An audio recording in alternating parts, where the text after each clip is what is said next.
ঘটনাটি যিনি আমাদের সাথে শেয়ার করেছেন তিনি একজন বাজার পাহারাদার।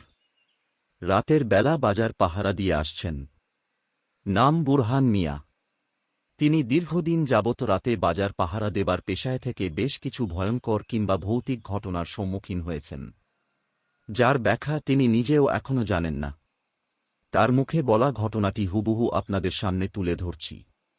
আমি বুরহান মিয়া। আমার বাড়ি বর্ডারের কাছেই। বর্ডারের কাছে একটি বাজার আছে। আমি গত ৩-৬ বছর ধরে এই বাজার পাহারার চাকরি করি। একদিন রাতের বেলা আমি রোজ দিনকার মতন বাজার পাহারা দিতেছিলাম। সেদিন ছিল পঞ্চমী। আকাশে কি সুন্দর চাঁদ ভেসেছিল। আমার স্পষ্ট মনে আছে আকাশে কোনো মেঘ ছিল না। আমি সিগারেট জ্বালিয়ে আকাশের চাঁদের দিকে তাকিয়ে গুনগুন করছিলাম। বাজারের আশেপাশে তেমন একটা বস্তি নেই, পাহাড়ি এলাকা। বাজার শেষ হলেই সবকিছু নির্জন হয়ে পড়ে। আগে শরফ মিয়া নামে একজন লোক ছিল, সারাদিন চা বিক্রি করে রাতে চায়ের দোকানেই ঘুমাত। লোকটা মরে গেছে প্রায় ১ বছর। হঠাৎ শরফ মিয়ার কথা মনে পড়ে কেমন যেন ভয় ভয় করতে লাগল। কানের কাছে টুং টুং করে শরফ মিয়ার চা বানানোর শব্দ মনে হয়ে গেল। মনে হল যেন অদৃশ্য শরফ মিয়া এখনও তার চায়ের দোকানে চা বানিয়ে যাচ্ছে যন্ত্রের মতন। আমি শরফ মিয়ার কথা ভুলতে গলা ছেড়ে গান ধরলাম। এমন সময় দেখলাম শরফ মিয়ার চায়ের ভাঙা দোকানে কে যেন গুটিসুটি মেরে বসে আছে। আমি চাঁদের জোছনার আলো সেখানে পৌঁছায় না। জায়গাটার কাছেই বড় একটা বট গাছ আছে। জায়গাটায় বট গাছের ছায়া এসে পড়েছে। আমি গিয়ে জিজ্ঞেস করলাম, কে এখানে? কে তুমি? একটা শ্যামলা রঙের মলিন মেয়ে মুখ তুলে তাকাল আমার দিকে। মেয়েটার ভেতর কোনো আকর্ষণ নেই। সাধারণ একটা মেয়ে, অতি সাধারণ রোগা শ্যামলা। মেয়েটা গলা ভাঙা আওয়াজে বলল, আমি কে? আমি নীলুফার ইয়াসমিন। বয়স ১৭। বাড়ি শান্তিপুর। আমি ক্লাস 9-এর ছাত্রী।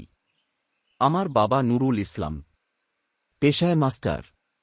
মেয়েটার একসাথে বলা কথায় আমি যতটা না অবাক হলাম, তার চেয়ে বেশি অবাক হলাম এটা শুনে যে সে নুরুল মাস্টার এর মেয়ে। নুরুল মাস্টার অত্র অঞ্চলের বিশিষ্ট একজন ব্যক্তি। তার বাড়ির সবাই পর্দা করে। তার মেয়েকে সেই জন্য আমার দেখা হয়নি। আমি কোমল গলায় বললাম, আপনি এখানে কি করছেন গো আপা? আমি বাড়ি থেকে পালিয়ে এসেছি।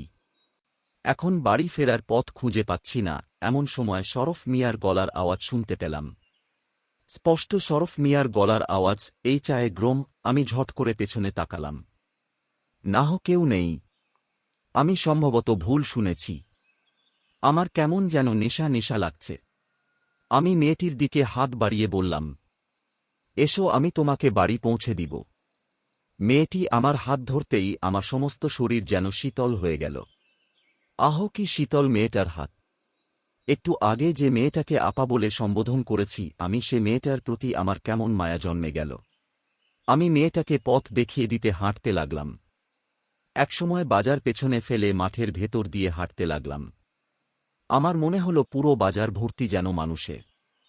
দূর থেকে আমি ভরা বাজারের আওয়াজ শুনতে পেলাম।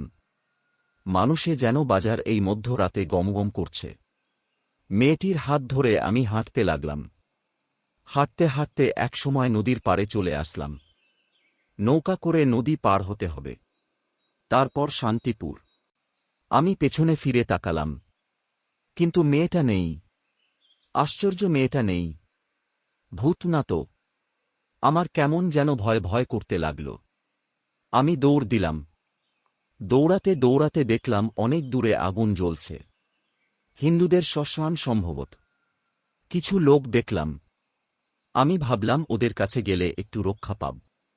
এরা হিন্দু মানুষ, মরা পুরানো এদের কাজ। এদের আমরা বলি ডোম। আমি শ্মশানে গিয়ে লোকগুলোর পাশে যেতেই দেখলাম লোকগুলোকে আমি চিনি। এরা সবাই শরফ মিয়া। সবার চেহারা এক। সবাই শরফ মিয়া।